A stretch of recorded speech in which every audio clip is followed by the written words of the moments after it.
কাল থেকে শুরু হচ্ছে ক্রিকেট বিশ্বের দ্বিতীয় বৃহত্তম টুর্নামেন্ট চ্যাম্পিয়ন্স ট্রফির মহারণ। উদ্বোধনী দিন একমাত্র ম্যাচে মুখোমুখি হবে বর্তমান চ্যাম্পিয়ন্স পাকিস্তান ও নিউজিল্যান্ড। গ্রুপ এ এর এই ম্যাচটি অনুষ্ঠিত হবে করাচিতে। দিবারাত্রির ম্যাচটি শুরু হবে বিকাল ৩টায়। সরাসরি দেখা যাবে নাগরিক টেলিভিশনে।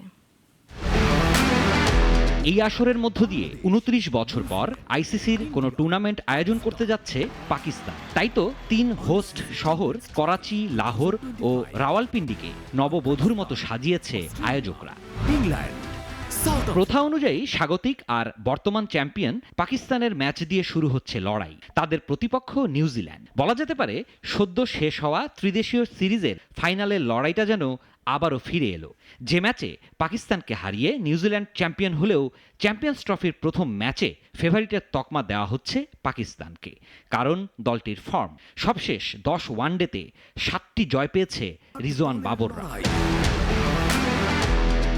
তবে দুর্বলতাও আছে পাকিস্তানের। ব্যাটিংয়ে বিচ্ছিন্নভাবে ক্রিকেটাররা রান পেলেও ধারাবাহিকতার বড্ড অভাব, যে কারণে কদিন আগেই ত্রিদেশীয় সিরিজের ট্রফি হাতছাড়া করেছে দলটি। শুধু সালমান আলী আগা ছিলেন ব্যতিক্রম। তবে শাহিন আফ্রিদি, হারিস রৌফ, নাসিম শাহদের নিয়ে গড়া পেস ডিপার্টমেন্ট জ্বলে উঠলে যে কোনো দলকে হারাতে পারে পাকিস্তান। নিউজিল্যান্ডকেও পেছনে রাখার সুযোগ নেই। সবশেষ 2 ম্যাচেই পাকিস্তানকে হারিয়েছে ব্ল্যাক ক্যাপরা। ত্রিদেশীয় সিরিজে ব্যাট হাতে দারুণ পারফর্ম করেছেন কেন উইলিয়ামসন। বল হাতে ছন্দে আছেন 2 পেসার পিটার ও রোর্ক ও ম্যাট হেনরি। তবে টপ অর্ডারে টম ল্যাথম, রাচিন রবিন্দ্র আর মিডল অর্ডারে ডারিল মিচেল রান পেলে নিউজিল্যান্ডের পক্ষে শিরোপা জেতা অসম্ভব নয়। ব্ল্যাক ক্যাপদের তুরুপের তাস হতে পারেন অলরাউন্ডার গ্লেন ফিলিপসও।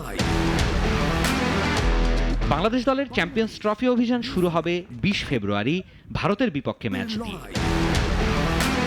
সিরাজুম মনির শুভ, নাগরিক।